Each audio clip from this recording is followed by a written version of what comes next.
Hi, Hi. first of all, you already, you have been inspiring us a lot. Oh, thank Because you. of empowered women like you, we are empowering. Oh, And, thank you. okay, so my question is, I'm going to apply, I'm going to give exam after 12 days. I'm really excited. So my question is regarding paper 4. We know that you really scored amazing in paper 4. So what was your strategy for paper 4 and how we should be studying without taking coaching for paper 4? Because I guess we know what can we write, what is truth, what is morally right, what constitution says, but it is very difficult, when we write. Okay, I got your question. You got it right? Yeah. So if you can please, enlighten Okay, us I, regarding I that. have one thing to say about paper 4. Sure. Yeah, thank you. Paper 4 is about you. Please do not try to be correct or don't try to write something that the examiner wants to know. They already know who they are. They're actually asking you to talk about you. So don't try to write something that the coaching center can tell you or somebody else is telling you. The question, you remember the question on happiness? How do you define somebody else's happiness? You can't do that. You have to define yourself. So that's why I say be honest with yourself. Know yourself.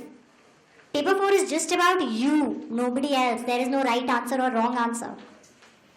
So really, trust me on this, your honesty with yourself will come through. That's the only paper you don't need to work on. You don't need to practice that exam. That should come from you. That's who you are. Be yourself. That's the only place where you can actually tell the examiner who you are. You don't do that in the interview as well. In the interview also, you don't get the opportunity to express who you really are. That's the only place you can do it. There is a structure of writing the answer, yes. I can discuss how to write these case studies. But honestly, that is the only place you get to show yourself. You don't need to practice somebody telling you what is happiness to you. Do you really need somebody to tell you that? Right? That's your happiness, you. So please be honest, be yourself. Say whatever you are. That's what they want. They want to be able to judge you. They don't want a coaching center answer. In fact, coaching center for that paper would be detrimental according to me. Because they will tell you to write something. You don't believe in that, but you go try convincing the examiner for something. See, rest of the exams, it doesn't matter what you believe. It's a factual thing. It's an idea. You can discuss it. It's textual. This exam is your personality, your moral code, your ethical compass. You can't convince somebody of that if you don't believe it yourself. So coaching will not work for that paper. The only thing that works is self-analysis. Figure yourself out. Try being honest with yourself. If you have an emotion, try analyzing why you're thinking that way. Try analyzing, why are you doing a certain thing that you're doing? Why did you say a certain thing that you did? Very simple thing, right? If you like or dislike somebody, try analyzing why you liked or disliked them and be honest. Even if you have negative emotions, admit it. What's wrong? If you're jealous because they make you feel inferior, it's fine. Unless you realize that, you will never get out of it. And you will keep blaming them for something which may not exist. So be honest, no? If you don't like somebody, try seeing why you don't. Seriously, unless you realize your own negative emotions, you'll never do well in paper 4. Paper 4 is just about you. There is a method of answering the case studies, which is a structured, how do you go about it? I can discuss that, but the rest of the theory part, it's just you. And trust me on this, if you've done the theory bit nicely, it'll impact the marks you get in the case study also. Because the examiner already has an image of you, right? And that's how he's going to see your answers after that. If he's not clear on who you are, then the rest of it also goes in that same flow. So according to me, the one thing I did in that exam was I was honest. I was very honest in that exam. If I don't think something is right, I'll say I don't think it's right. Did that answer your question? Okay. Anybody else?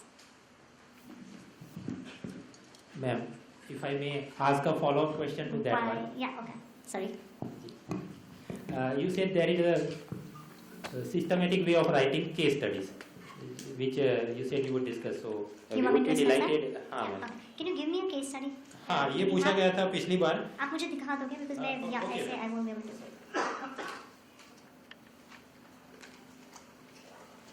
I hope everybody is comfortable with English, right? I don't know Gujarati, so I'm so sorry. Okay.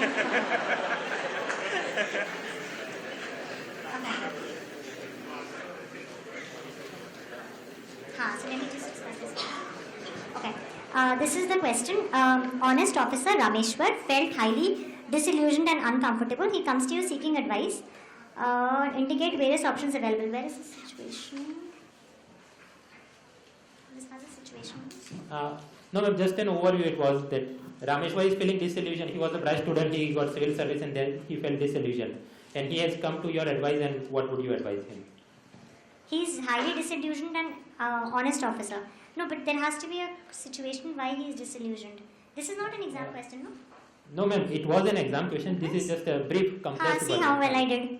I don't even remember what questions I wrote. Aren't I great, right? Okay.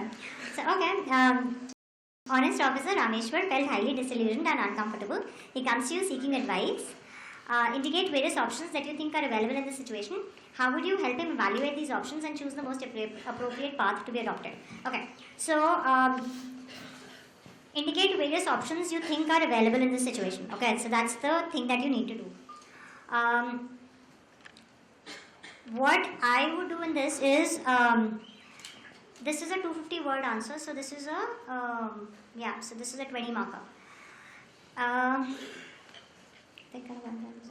So what you do is you create options, and then what you do is you do a pro and con of each option. And now you don't do a pro and con directly saying, okay, so for example, highly disillusioned and uncomfortable. One option is he can quit and try to find something else. Okay. Now what you do is, what is the pro of this? He can find a maybe better job where he will be comfortable. But this is a pro regarding Rameshwar, right? You need to also give pros of how this affects you as an organization, and also pros of how it affects the society. Okay, if possible. This one doesn't have that. But what you do is you take pros and cons per stakeholder. Do you guys know stakeholder analysis? No? No. Can I get a louder answer so I know what is happening? Okay, stakeholder analysis is something that we do wherein you take every party involved in the situation and you analyze the situation according to them. Okay, so for example, you have in every situation your stakeholders would be the person directly affected. If there is a complaint, then the person who is complaining, the rest of the office staff, you as the officer, you as the organization, government and society. Okay, so these are generally your stakeholders. What you do is you analyze each option that you are going to give according to each one of these. So you write pros and cons for each one at every point. Okay, so if you create 4 options on this, you do a pro con for the organization. On this particular situation, there is just the organization and Rameshwar, right? So you do a pro con just for that. So for Rameshwar and the pro for leaving will be he probably finds something better. Con will be that what if he is jobless? He can't find something and he really needs the money. Okay, for you, con as an pro as an organization will be you will have you need an employee which will work, who will be happy in the organization and who will genuinely want to work, because happy people do better work and happy people are more sincere and happy people are willing to put in a little more. But as a con for you will be that you've trained him, you've spent money on him. He knows the system right now. Finding somebody else will be difficult. Finding somebody who might be able to understand and take things forward in the same way would be difficult, right? So you will lose money and you will lose work and you will have to go through the whole process of hiring and training somebody again. So it's money spent on that as well as money lost there, right? So this way you kind of give 4-5 options and you analyze each one of them, and then in the end what I did was I chose the best option and I said why this is best for all the parties involved. And when you say which is the best option, you take an option which actually helps the person more and is the least selfish option. Okay, so the least selfish option is what you choose. Does that answer? Do you want more? Yes, ma'am. This one is fine. yeah. Okay. Any other questions? Biased writing conclusion, for example, if we have subject like feminism or women. I know, I was going to come to that, yeah.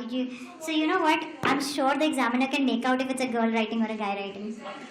थोड़ी गड़बड़ हो जाती है. Don't write an essay on that topic. But that's Don't write it on that topic.